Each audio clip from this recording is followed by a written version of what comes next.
Hello, witches. Yes, it is Wednesday. Yes, we are the Witches Movie Coven. And yes, we talk about witchy movies. We thank you for coming right now. Jump right in that chat room. Let us know you're here. Be a part of this conversation because we're live. I am Patty Negri. I'm one of your hosts. You might know me from The Witching Hour, my regular podcast, Portals to Hell, my regular ghost adventures, a lot of YouTube stuff, or from right here because we've been around a while now. The Witches Movie Coven. Let me put three years. That's amazing. Soon, by next year, we'll figure out what the hell we're doing. Now, but let's go around in a circle. Let's start out with the lovely and again, admiring her hair, Courtney Buckley. That's me, Courtney Buckley, ghost bait on Scared and Alone, current icicle because it's freezing here. So think twice before you come to Salem. But I am excited to be here with my coven. Oh, yep, I can talk about that now or later. But think about coming to Salem in February for my tour baby, the Anti-Valentine's Day tour. Just had a nice meeting about it tonight, and we're ready to go. Yeah, congratulations. Thank you. Let's move all the way up to Richard Lale. That would be me. Hi, Richard Lale is one name, not two. If I were Richard, I would be Jason Mankey's favorite joke. I am known as a gentleman psychic. I'm a psychic medium. I used to be a psychic in a small, but I gained some weight. That being said, before we go too far, make certain you hit the like, the subscribe, all of those YouTube-y things. It really helps us out in the algorithms. Also, take a look over on Mystery Control. You can sleep with me. You can get into Patty's panties. You can have some bro witch stuff. You can get some quotes by Courtney Buckley. You can even have I Didn't Mind It by Heather Green. You can find all of those right over here at that QR code. So I'm here in New Orleans. I am really easy to find. I'm a little bit of everywhere. So if you are in New Orleans, come and get a seance.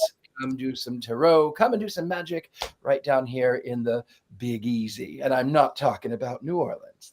Thank you. New jokes. Now we're going to jump down to the man with the golden locks, Jason Mankey. Happy not to be covered up by Courtney Buckley's advertisement anymore. I am Jason Mankey, author of 10 books, including this one, The Horned God of the Witches, and 9 more. Woo! Thank you. And now moving back up to the one and only Heather Green, looking very 80s today.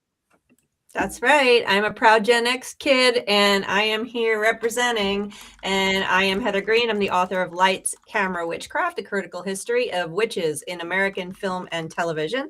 And I am also an editor at Llewellyn Worldwide, working with wonderful witchy and occult authors every day, which I love, and a journalist covering occult in mainstream media, and a member of this coven. Looking forward to another wonderful meeting with y'all.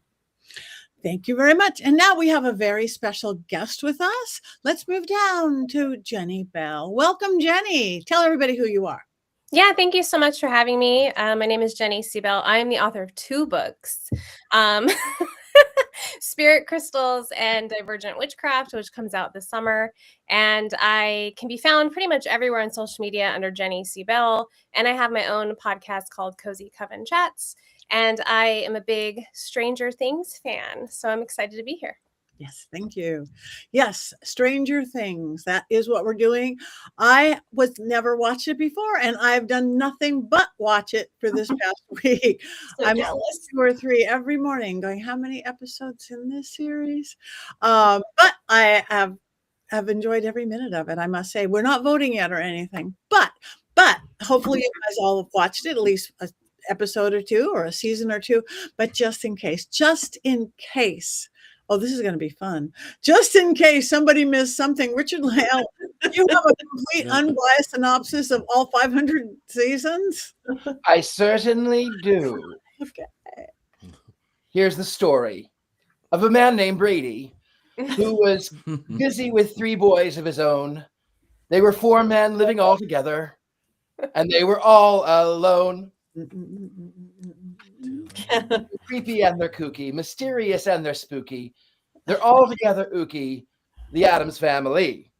As you can see, I really only follow. I like the applause. As you can see, I only follow shows that are like 60 years old, 40 years old, maybe about the time that this one was coming out, which was supposed to take place.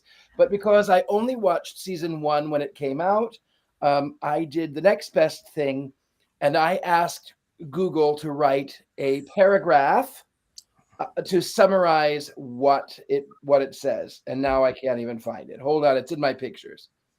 So, there's no spoilers in this one. Oh, and I'm old.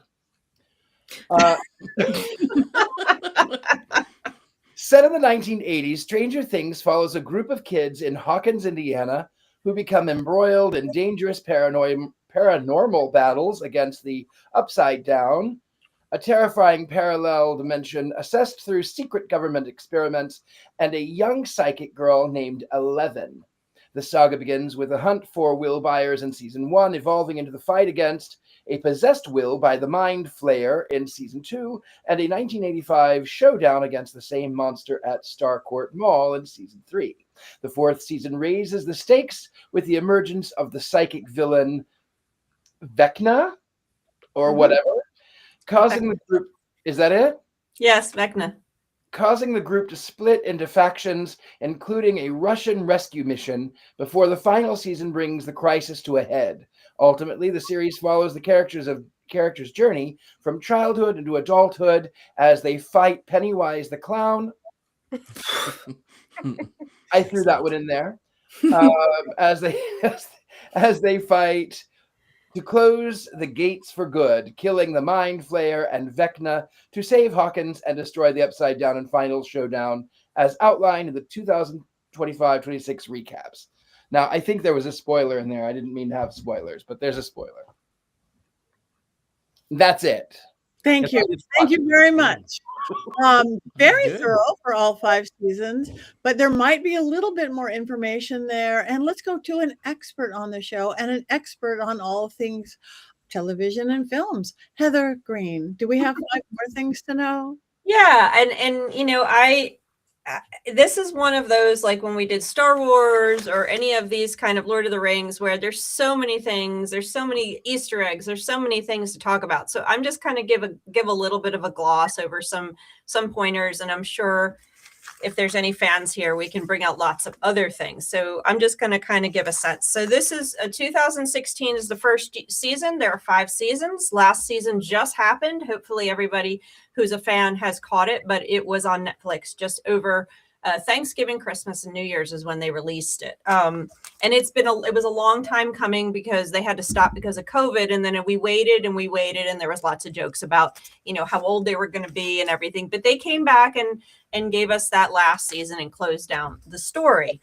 It's created by the Duffer Brothers, twins, and I'll talk about them in set. Matt and Ross, they're twin brothers. I'll talk about them in a minute.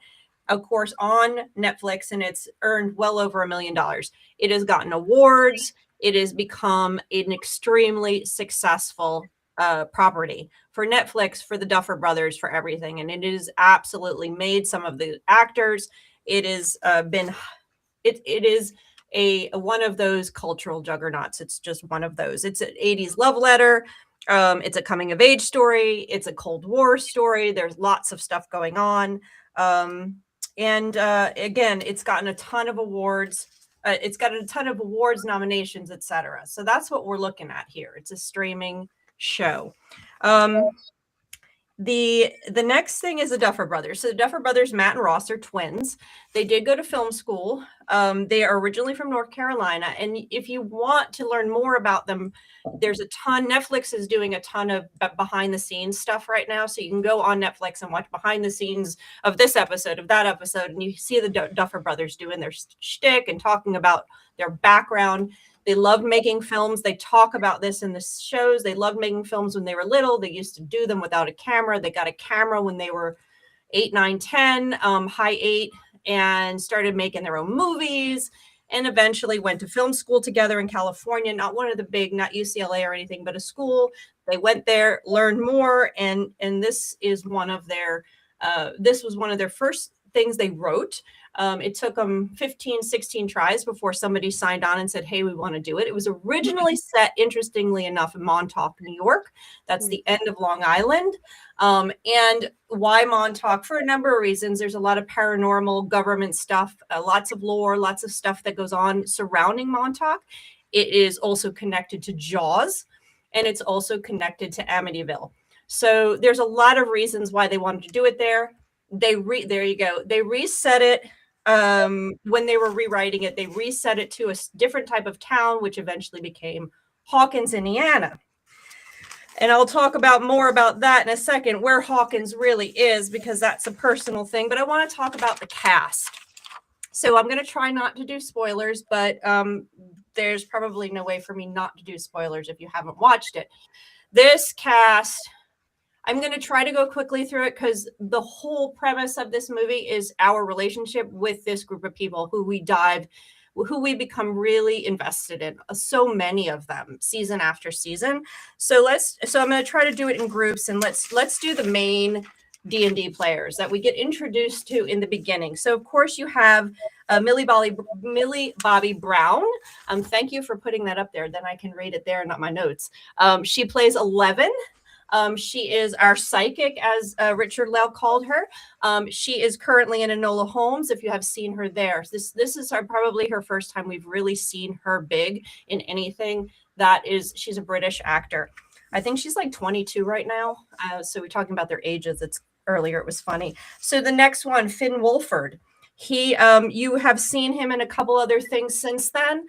He was just in SNL, and there was some controversy around his performance there, which we won't get into, but he was in It.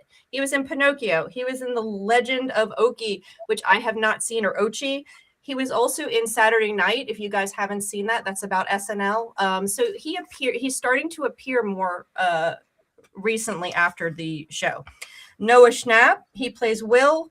He was the voice of Charlie Brown in the Peanuts movie. But again, after the show, he hasn't done as much, but he's around as well. Caleb McLaughlin, he is Lucas. He also was in the SNL sketch. I think it was last weekend. I didn't see it. I've only seen clips from it. But interestingly enough, he began his career playing Simba on Broadway. So this man can sing, and he's not the only one. Sadie Sink, who you see right next to there, she plays the wonderful Max character. She also began on Broadway as Annie. Surprise, look at her red hair.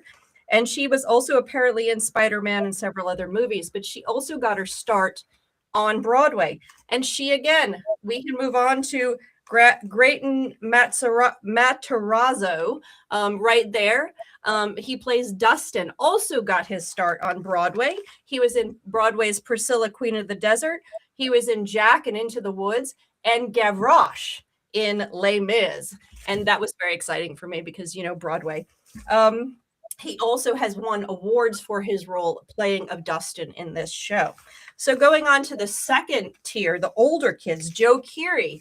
There he is. Steve, he plays Steve. What a great arc he has in this. He's a recording artist, and I think there he is. And do we have a picture of him, I believe, performing? I don't know if our producer got that picture.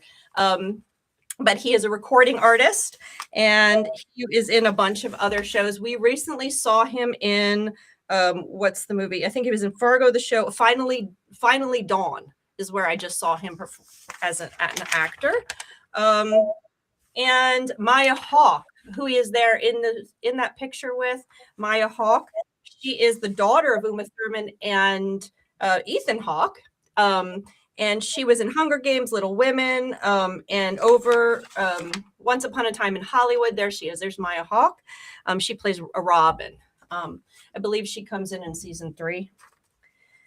So those are some of the secondary characters. You also have Natalia Dyer, Charles Heaton, a few of the other ones. They played Nancy and Jonathan. Now let's look at a couple of the adults that are key to talk about. David Harbour.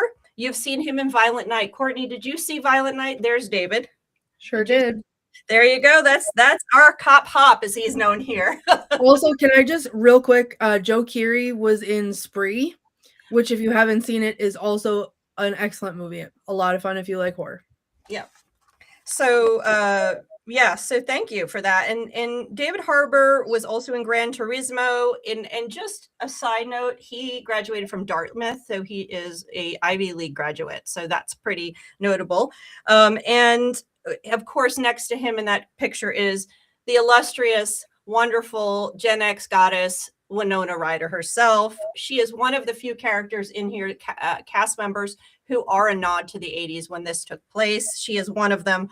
I don't think I have to list the movies that woman has been in, but I will just say a few we've talked about. Beetlejuice, Heathers, got to point that one out. Edward Scissorhands, Reality Bites, Little Women. This is Gen X's goddess actress right here. Okay, let's just be honest with that. And we also have Matthew Modine that is very recognizable to Gen X 80s. And I want to point out Sean Astin. Sean Astin, who plays Bob. He's in only one season 2. Bob plays Bob. He was in Goonies, which is another Gen X, nod to Gen X, nod to the 80s. He's of course son of John Astin, who played Gomez Adams. There you go, Richard Lau. You know we'd find something for you. There he is, right there. And of course, he is also Samwise Gamgee. Yes, I was gonna. Yes. He's also Samwise. What was that? Yes, and Rudy. And Rudy, yes, and Rudy. So you have these nods to them. You have a number of other characters. Some other great. Brett Gelman is Murray. Carabono, I mean, all of them. There's some wonderful ones that I'm just can't do them all. But there's one more I do need to mention, and that's Joseph Quinn. He plays Eddie Munson. Because he's so iconic, especially for our 80s theme. There you go. And he has such a heroic ending that is just phenomenal. He is in Fantastic Four. More recently, you might have seen him, Gladiator 2, The Quiet Place, Day One. There he is. There's Eddie. He is the master of what is not the master? It's the Dungeon Master. Kill me. What was that? Dungeon Master. Dungeon Master. Thank you. Dungeon Master. He rules that whole season, and he has a wonderful ending, tragic but wonderful. And so I did have to mention King of the Nerds. Yeah, absolutely. So those are some of the amazing actors that we see in here. Now, where is Hawkins, Indiana? Hawkins, Indiana is actually Atlanta. Almost the entire show is shot in Atlanta. And if you're from Atlanta, you'll recognize places: East Point, Fayetteville, Douglasville. I'm not going to go through all the cities, but it's all over, and you could actually take a tour. There's people that give private tours.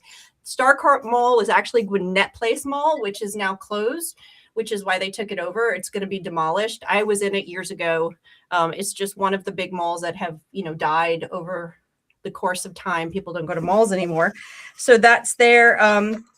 Hawkins is Jackson, Georgia, in Butts County. I did say Butts County. That's correct. We do have a Butts County here. And the lab is Emory University, an old Emory University lab. There were also shooting locations in Lithuania, not Lithuania. Yeah, I think it was Lithuania. Anyway, that's where they did the Russian scenes, and also some in New Mexico were shot there as well. I think the California stuff was shot in New Mexico. So Georgia is actually Hawkins, Indiana, and there are artifacts still you can go visit here because I'm in Georgia. So there's places I have not gone. And unfortunately, in Gwinnett Place, they were going to actually make it a tribute to Stranger Things, but they decided, I guess they weren't going to get enough cash for that. So they just said, we're just going to tear them all down and sell it. So I don't know what's happening with that. So finally, the last thing, there he is. That's the picture. That's Joe Keery on stage in Asheville, North Carolina. My youngest took that picture because, yes, my youngest went to the concert because Joe Keery. So finally, this is an homage, and this is my last thing. This is an homage to the 80s, and we can talk about this because there's some Gen Xers with me here. Everything from Hellfire Club and D&D and the Satanic Panic shown in episode 4, brand recognition. You have Sam Goody's You have Benetton, the Gap, Guess. You had acid wash jeans. You have the kids riding on bicycles down the dark streets. That's ET. You can see it. Flat tops, curly hair, bowl cuts, mullets, dark crystal posters and movie posters. Tributes. There are subtle tributes to the 80s in every direction. And the funniest part about this is the Duffer Brothers were born in 1984. So they didn't even see any of this. This looks like an 80s Gen Xer made it, but it was not made by Gen Xers. It was made by people born in the mid 80s while this was happening. There are G.I. Joe lunchboxes. They're reading Wrinkle in Time.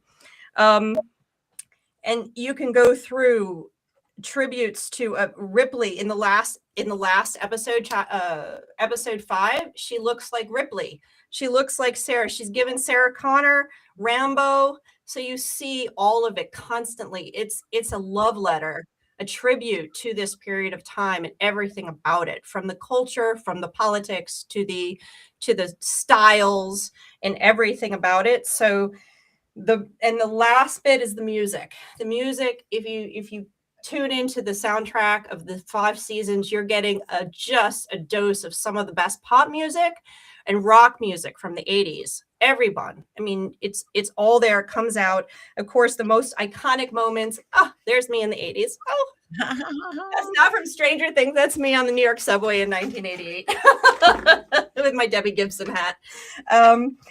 But I think the key moments song-wise that need to be mentioned, Running Uphill by Kate Bush, that's a huge piece of this season 4 and season 5.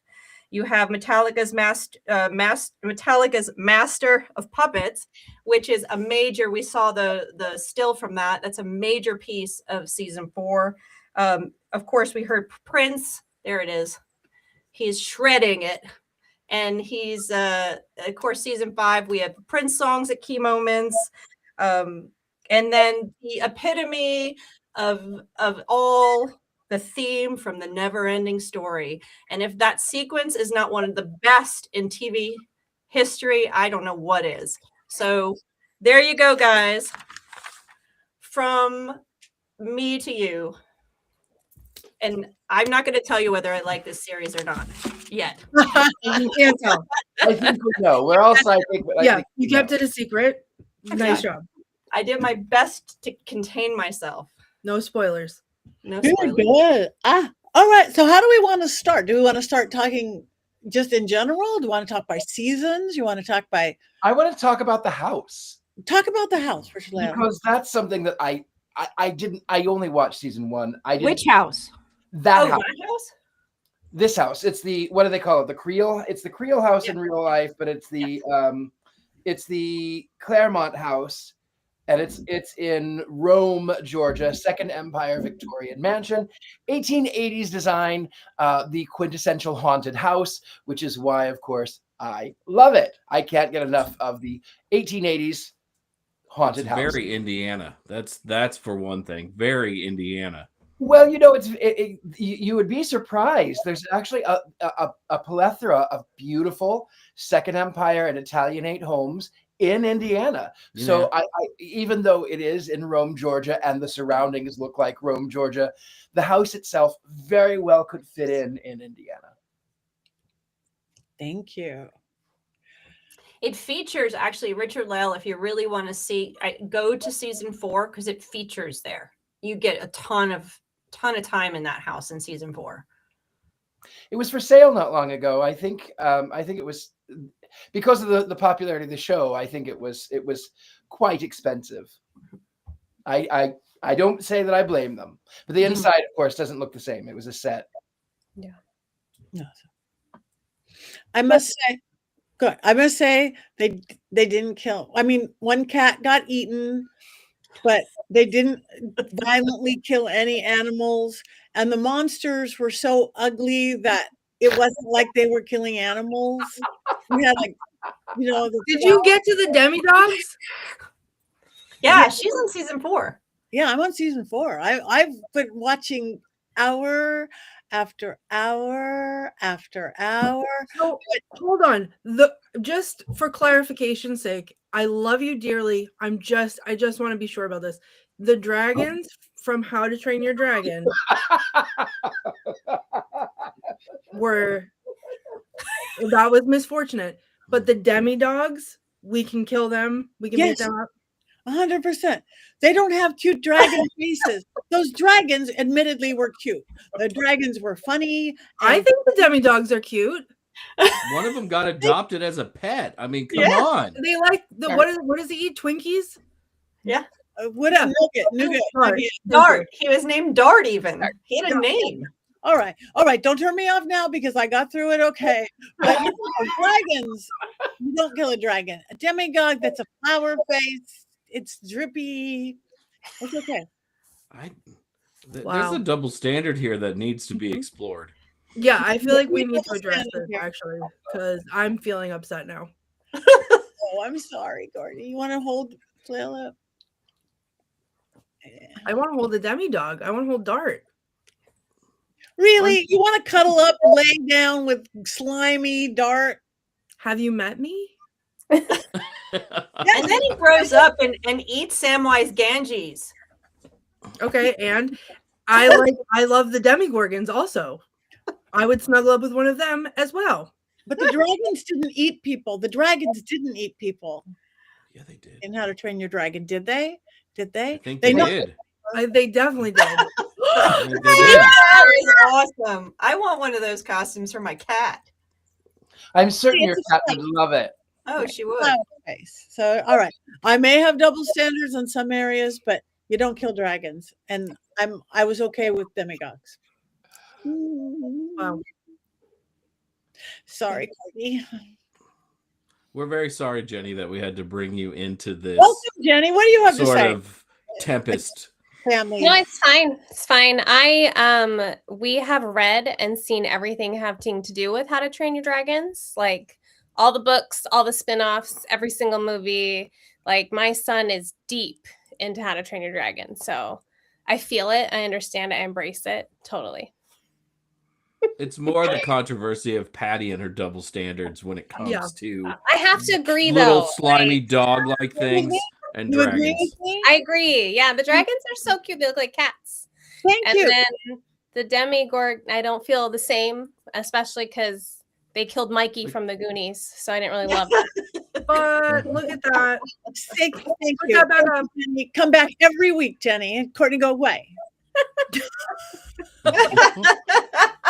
Wow. Okay. Not Contentious Oh, show. like, where's Contentious. your glasses, Courtney?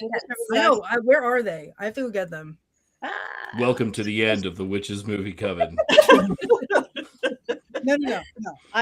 It's perfectly clear to me that it really isn't double standards. It's. Yeah, I mean, who wouldn't want that at their house? No cute little nose. No cute. I little- love it. Eyes. Yeah, right? I haven't even seen it, and I would use that as a. I would love to have that as a pet. Mhm. Until it took your face off. See? Exhibit A. Well, I don't need that. I've got two faces anyway, so I'm not using one. Sometimes these creatures just need a little love, Heather. You know, and then they'll be cuddly and nice and kind. I saw what it did. to Dogs Dustin's were wolves once. Yeah. Dusty Bun Thank- lost his cat. Thank you, Jason. I'm glad we are on the same side today. Yes, it's very good. I can't believe it's Patty making me turn my light off, not Jason. That's shocking in and of 2 itself. weeks But in a row. God. Yeah. It used Okay. to be that Patty's takes were the least sort of controversial on the show. And Yeah. now 2 weeks in a row, she's like stirring the pot pretty hard, stirring the Stirring the cauldron. On the pot. It's a 2026 changeover. I think there was some evolution and Fire horse coming. Fire horse coming. that's okay. I like it kind of. Thank you. Until I go against you. No. I it's not personal, Courtney. oh, I know. You're just Badge of honor, though. It's about time we all went toe to toe. yeah, it is. It is. All right. All right. Who wants to talk next? Who has something just itching to get out? With or without a spoiler. We talked about this. There may be probably a lot of spoilers here. So watch it anyway. I have a think fun I think story. we brought Jenny into the show though to talk about Stranger Things because some of us have admitted, me and Richard Lale, to not watching the whole thing. So I want her to earn her square on the bottom right there. Okay. Okay, I feel that. Yeah, so I did watch them all as they came out, and I was actually sharing earlier, it's been a 10-year process. So my daughter's 15. I was watching them when she was asleep, like quietly and reading captions so as not to wake her up. And then she caught up, and then we got to watch all the final seasons together. That's like such a long span. I was an 80s baby, so I was born in 82, and I think, like, you talked about the Duffer Brothers being like not Gen X, but Zennials, right in between Gen X and Millennial. Like, maybe they were like me. All my cousins were older. And so all my hand-me-downs, everything I grew up with was that like true, Last Unicorn, 80s, Goonies type stuff. And it feels very nostalgic to me too, even though technically I came of age in the 90s. I did really relate to Holly, who is this last season, when she had her Rainbow Bright sheets, because I had the same sheets. I was like, oh, finally something I had, because it was like later in the 80s. And so those were my, like, I have a picture of me in that bedding. Like, I was just so excited to get that Rainbow Bright sheets. And I had my like She-Ra poster. But for me, I really loved the show. I loved how complex it was. There was so much unhinged and unnecessary like controversy over the ending online, and everyone's ridiculous fan theories, and everyone and their mom was like angry. I personally thought it was a really good finale. Like, I grew up, where like the Seinfeld finale didn't make sense to me. It does now as an adult, but at the time I'm like, what? It was like too out of an artistic move. I felt this finale really like tidied things up and did its best to stay true to the show. So I really love that. I love all the music. I can't believe the use of Purple Rain and how good that was in the last season. Just as good as all the other music, but it was just like the perfect song for that scene for lots of reasons. And yeah, I'm a big Dustin fan. He's my favorite character. I just love that he's just such a nerd. And because he's like the one they go to, and he's a leader, even though he's a nerd. Like, that doesn't happen a lot in life. When you're a teenager and you're the nerd, like, other people aren't coming to you to save the day. So the fact that Dustin gets to be like often the leader and the one to figure it out, and I just like, that's something I really loved about the show. And yeah, like I said, I love all the characters. Dustin and probably Hop is my other favorite character. Thank you. Courtney, you have a story. Yeah, I love the character too, the complexity, the humanness of them all, and I liked having the youngie ones, the teens, and then the adults, and how everything came together. It's just rare that there was so much complexity and stuff. I thought Winona Ryder was great. Hop is one of my favorites as well, because so human, good, bad, and everything in the middle, and how you deal with this stuff. So I really like that. My character commitment goes deeper than skin deep, accidentally.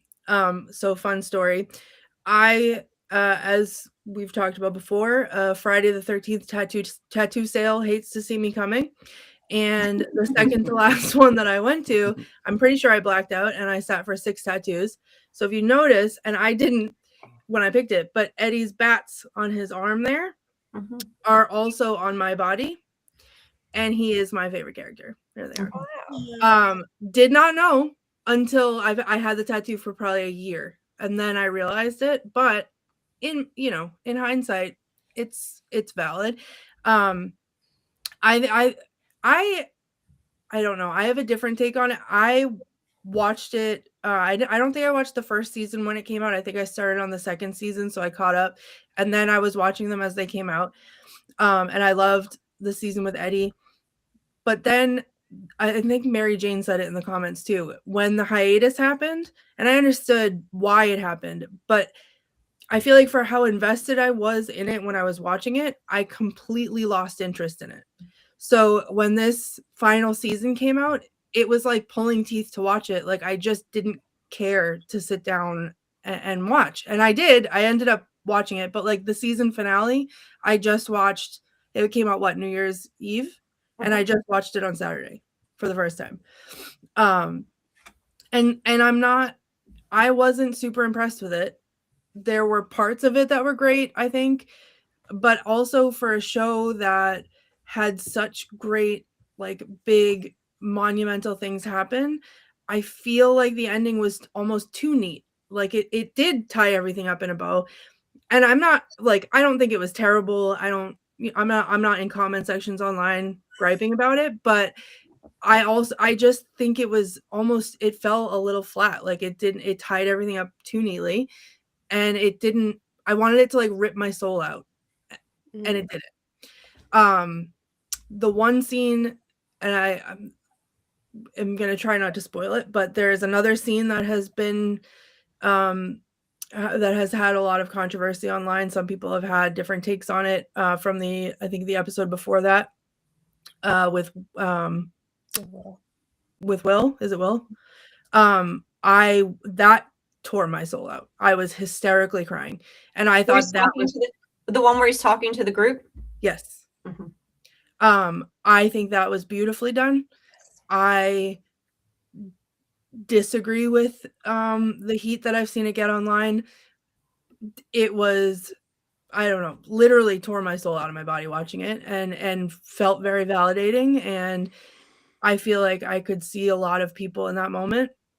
I see where the criticism is coming from. I get it, but also I didn't get that from it at all.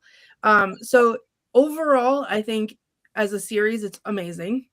There's some really, really impactful scenes. I wish that the season finale had destroyed me and, like, made me not get out of bed for a week, but it didn't. Well, since you just watched it, I am glad that it didn't destroy you, because you wouldn't be here right now. You would be in bed. Right.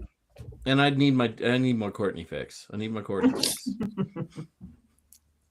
I want to jump in since I'm the only other big fan here. I watched it when it was coming out, and I've seen all the seasons except for 5 twice, at least. We watched it as a family. So I have my youngest, and then my partner and I, the 3 of us watched all the seasons together. We watched them again together, mainly because my child wanted to watch them again. But we did, and we watched them again, especially season 3 and 4, where Billy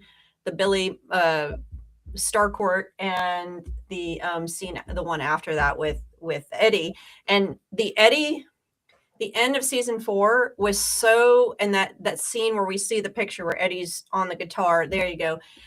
The end of season 4 was so traumatic for my child. After that episode, there was lots of crying under covers and all that stuff. So it was so tragic that we had to make.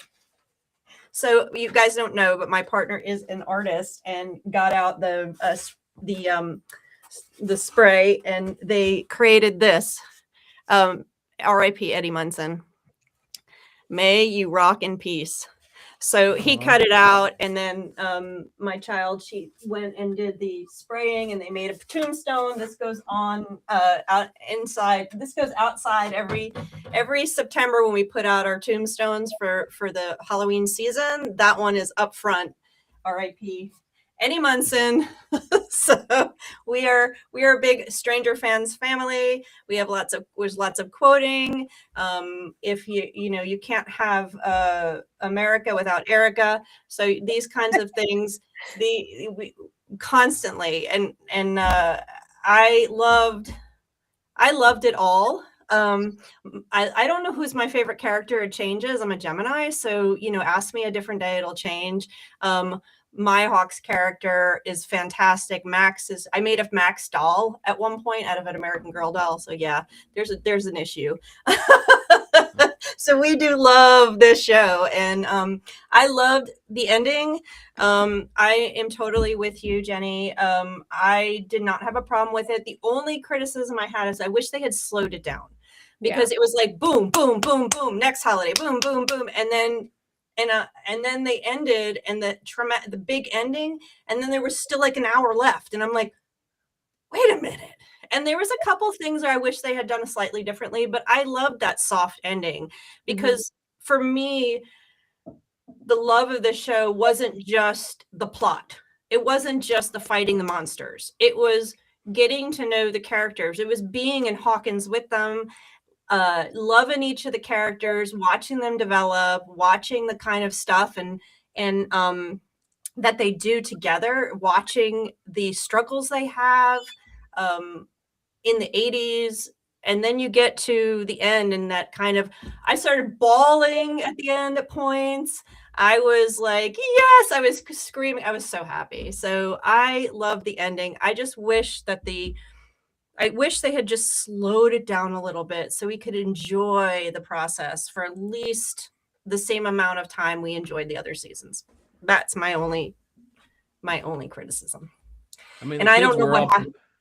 The kids were all approaching 30, though. I mean, they had to end it. They're in their 20s. They had to go. They had to go, Heather. Needed to do it fast.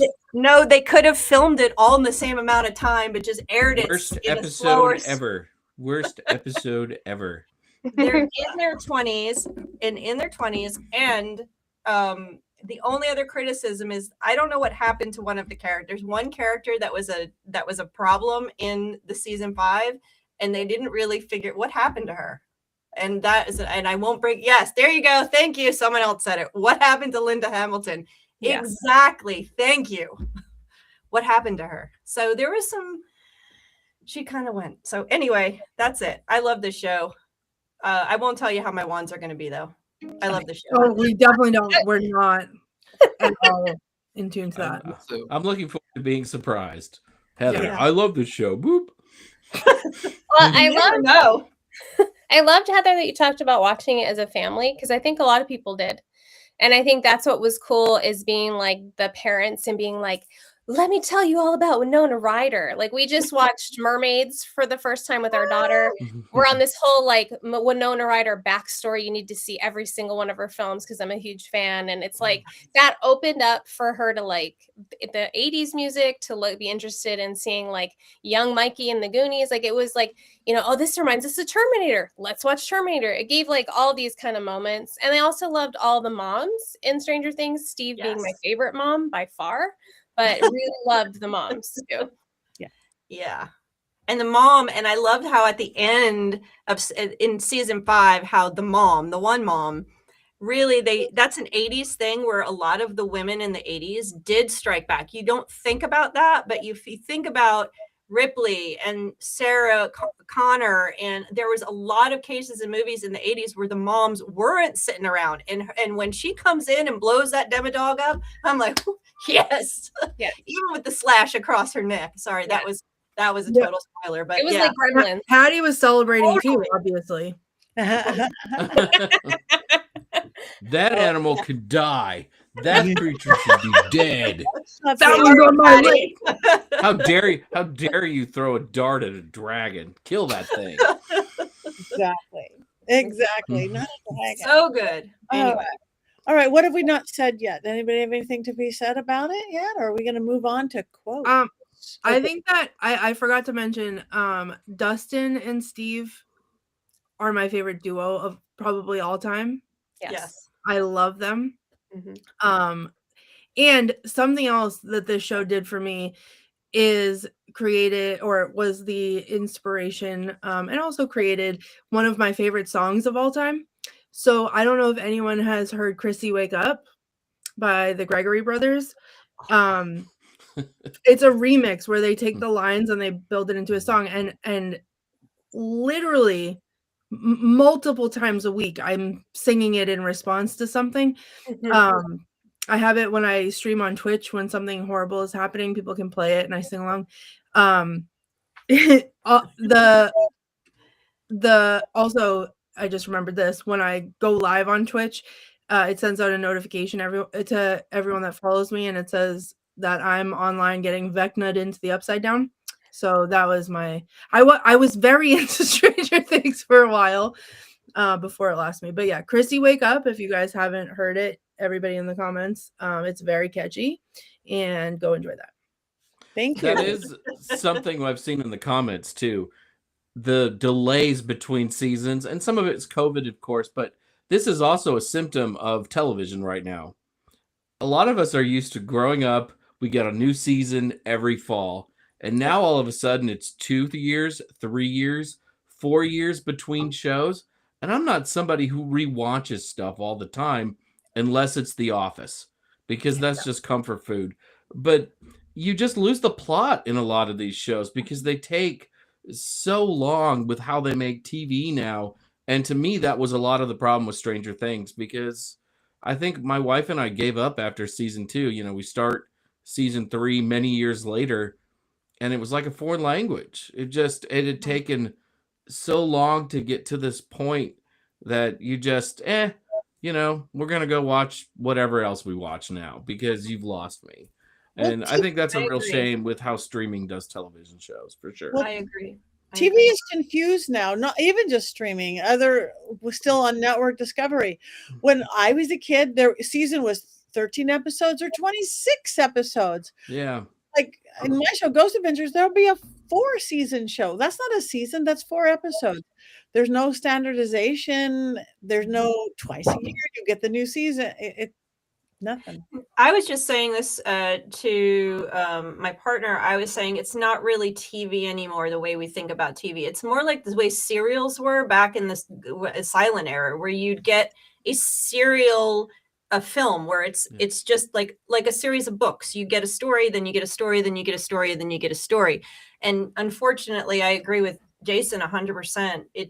Game of Thrones had that problem from up until the last season. It's like, and then they rush through that season to get it out, just to get it out. And sometimes we get to 2-3 seasons in, and then it's been 4 years, and I'm like, I don't care enough anymore. Didn't happen with Stranger Things because I've been sitting on the edge of my seat since COVID, but it has completely happened where I've given up. Like, I also think there's something to be said. Sorry, I said video killed the radio star. Yeah. I think there's something to be said too about the way that it's released, because why people are so nostalgic for season number 1. Not that it's not fantastic, but you get season number 1 in 1 or 2 chunks. You sit down, you watch the whole thing, and then you wait a year or however long for the next installment. By then you have to rewatch the season 1 in order to understand season 2. So if you're really diehard about it, you do that. And then season 3 comes along and you have to rewatch season 1, rewatch season 2. So by the time you're at season 5, you've watched season 1 at least 5 times, if not more. And of course, now you're invested, because you have to in order to remember what's going on. Yeah. It's unfortunate almost. Yeah. Television. We should rule the world. All right, let's move on to, again, thank you everybody in the chat room. You are there and doing it. And Courtney, do we have any quotes? Oh yeah. I just want to point out while I'm pulling these up that in the spirit of my tattoo story and everyone bringing up Game of Thrones, I do also have a Game of Thrones tattoo. So Yes. I need to stop watching TV, obviously. No, you do not. Or stop permanently inking them on my body. Okay. This is a mishmash. I did not sit through 5 seasons and pick out quotes. I went online and I picked out the ones that I remembered that I love. So one of the base ones being "Friends don't lie." Yes. I thought that was pretty important. Eddie saying, "I didn't run away this time, right?" Okay. Yeah. Murray saying, "People don't spend their lives trying to look at what's behind the curtain. They like the curtain. It provides them stability, comfort, and definition." And I feel like that's pretty topical. Jonathan Byers saying, "Do you want to be normal? Do you want to be just like everyone else? Being a freak is the best. I'm a freak." And I mean, rock on, man. Yes, be a freak. Mm-hmm. Erica says, "You know what this half-baked plan of yours sounds like to me? Child endangerment," which I feel like sums up the whole show. Why are children fighting the military? I don't understand that, but I'm with it. Yeah. And they're winning, so that's fine. let's Can't spell America without Erica. That's right. I think it's Hopper says, "See, I was wrong this whole time. I wasn't cursed. I am the curse." And I think I say that not realizing that it's from Stranger Things like 6 or 7 times a week. Basically 6, 7. 6, 7. Oh God! I'm Oh, giving- no. I work in an elementary school. I make it not cool. I do it all the time. Not good. Not good. Eddie says it's forced conformity. That's what's killing the kids. That's the real monster. And then, of course, we can't not say his last line, which is, "I think it's my year, Henderson. I think it's finally my year. I love you, man." I know the Shire is burning, so Mordor it is. Which BT dubs, I just went yesterday and saw Lord of the Rings, The Two Towers at the movie theater for what I thought was my first time watching it. Turns out I'd already seen it. So I sat through 4 hours and I'd already seen it. Still great though. So Two great for me. Towers. It was so great. And then of course, the line that I scream constantly at people when they upset me, "You are like Papa." There it is. Those are my quotes. I like all the mouth breather stuff too. Oh yes, Like how that's gets put down as mouth breather. Yeah. We use that one. Yeah. Thank you. Jason, do we have a beautiful Nike movie moment, trailer, minute? We got something. Let me take you back a long time ago, and that was when Stranger Things was originally released, and you couldn't go anywhere without hearing about it. "Jason, you have to watch Stranger Things," my friends would say. So eventually I did. And then a year later, I watched the second season, which I forgot that I had done until getting ready for this show. And then 2 years go by, and the third season finally comes out, and I start watching it, and I don't remember a damn thing about the show. Demigorgons, Dungeons and Dragons, 11? Maybe her name was 13? Was that kid an it? I remember the first season as being kind of fun. It was like seeing a classic Steven Spielberg 80s movie on TV. There were the recognizable nerd tropes, and look, those 80s kids have pretty weird hair by our standards. Oh, and here's Paul Reiser. Give us a gold star because we brought him back from the dead. He was on TV in the 80s, right? Now he gets to star in My Two Scientist Grandpas. But slowly, you could feel things starting to go off the rails. For TV shows, I have a few rules. Like the characters and those around them have to act like recognizable human beings. And that means making the type of choices human beings would make. After the second season, why would anyone continue to live in Hawkins, Indiana anymore? Sure, all of these people should have moved years ago because they are in Indiana, but this is even worse than most of Indiana. Something like hell is literally right underneath the residents of Hawkins, and their answer is to approve the building of a new mall? Also, Hawkins is apparently in southern Indiana, and these kids act like they are in an actual suburb in the Midwest, the real Midwest. Sorry, I've been to southern Indiana. That's basically the American South at its absolute worst. No offense, Heather. These kids would have all been slightly intolerant at best. None of this rings true to life. My second rule of television is that writers should have a plan. If you are going to write an episodic mystery box type of show, you had better have a clear plan how to get from point A to point B and how things are eventually going to end. But I don't think that's the case at all in this show. Chain-smoking middle-aged mom goes to the Soviet Union and rescues her boyfriend from the gulag? Yeah, right. Now you are just flailing around looking to give all the characters something to do, no matter how silly. Characters die, but if you like that character, they will always come back from the dead. And if you don't like that character, then yeah, maybe they are probably dead. Justice for Barb? No way. Does 11 sacrifice herself? Probably not. We most likely need a sequel. By the time they start building a mall that hides Soviet equipment in the basement, along with Soviet troops, I have to start wondering if the show was written by pulling tropes out of a hat and going from there. And then we get to the 5th season where the plot is summarized 3 times in each episode, which seems like overkill until you remember that each episode is 90 minutes long. Good luck, Patty. Perhaps those running summaries might have been useful if those episodes were good, but they weren't. And each episode introduces us to more characters that take us away from the characters we do know and like. I assume those new characters were all created for the spin-off shows that will inevitably arise. My family just moved to Lakewood, Illinois, and we've discovered the Inside Out. Oh no! Welcome to Stranger Things 2. Mind Flaya, the Lady Playa. Did you know Stranger Things premiered while Barack Obama was president? That feels like 60 years ago now, doesn't it? And we finally finished with this show just last month. Stranger Things was on TV for the longest decade of our lives and made just 42 episodes. The Dukes of Hazzard lasted just 7 seasons, but made 147 episodes of quality television. At least there won't be a 6th season of Stranger Things with even more convoluted and confused storytelling and episode lengths approaching 3 hours. Unless, of course, Netflix needs Stranger Things money.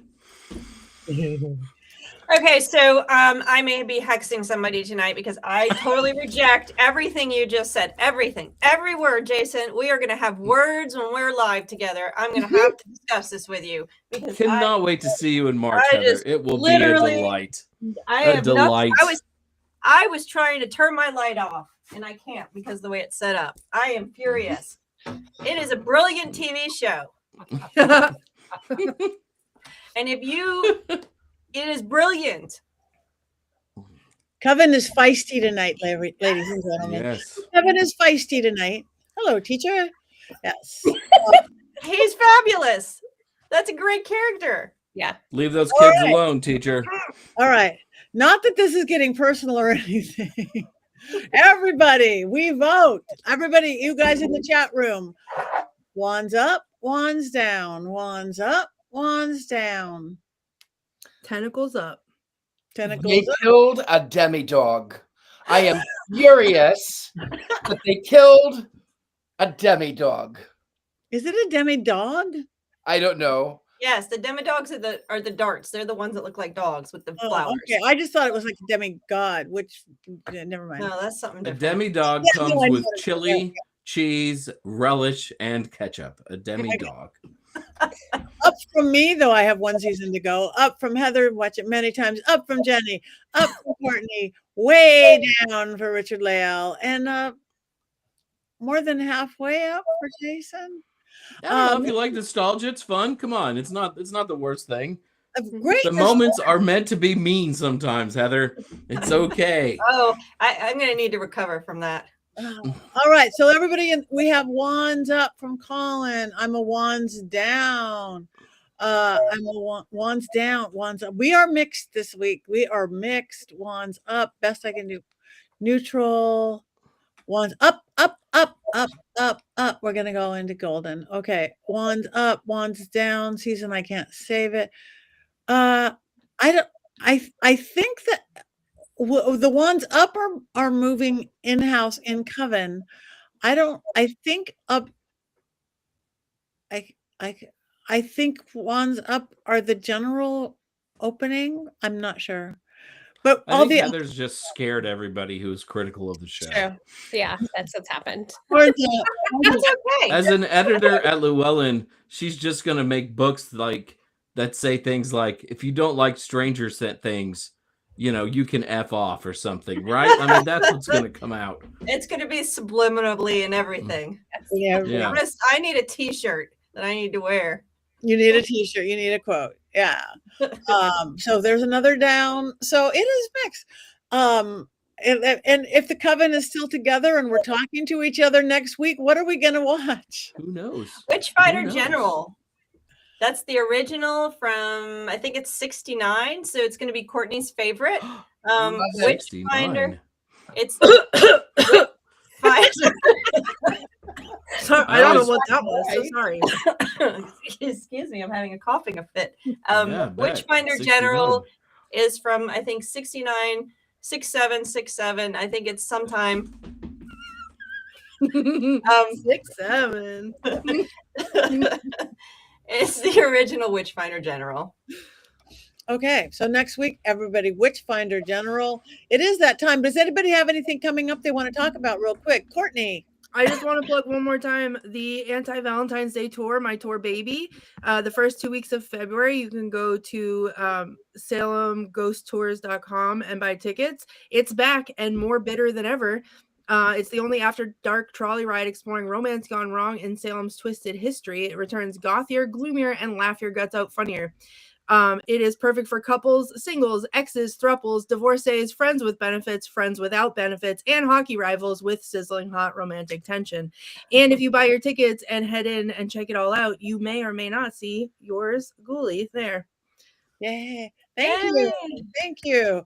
Anybody else got a thing coming up? February 19th through 22nd is one of the best weekends for paganism and witchcraft in the United States. There's Sacred Space outside of Baltimore, Maryland, where Heather Green will be. In Detroit, Michigan, there is Convocation, where I will be. Both the same weekend, both amazing events. If you live anywhere near them, I really urge you to go. Thank you. Anybody else? All right. The end of this month, January, if you're anywhere near Hanover, Virginia, I'm going to be at the Hanover Paracon. It's a really nice, sweet show. It's a fundraiser for the Old Hanover Tavern. It's great. Run by my friend Steve Dill. So see anybody there. And come to LA for the Vampire Ball in February, our anti-Valentine's, February 16th, and 4 days of events. Other than that, you guys like us, follow us, tell your friends about us, because we're the best movie coven you've ever had. We are. So, okay, like us, follow. If we survive. If we survive, and if the band doesn't break up between this week and next week, if the band doesn't break up. So we have one more thing to do. I was trying to think of something else we could do, like sing. Oh yeah, we could do that. And running up that hill. Singing is not our strong suit. I don't like this. Okay, 1, 2, 3, go witches. Yee!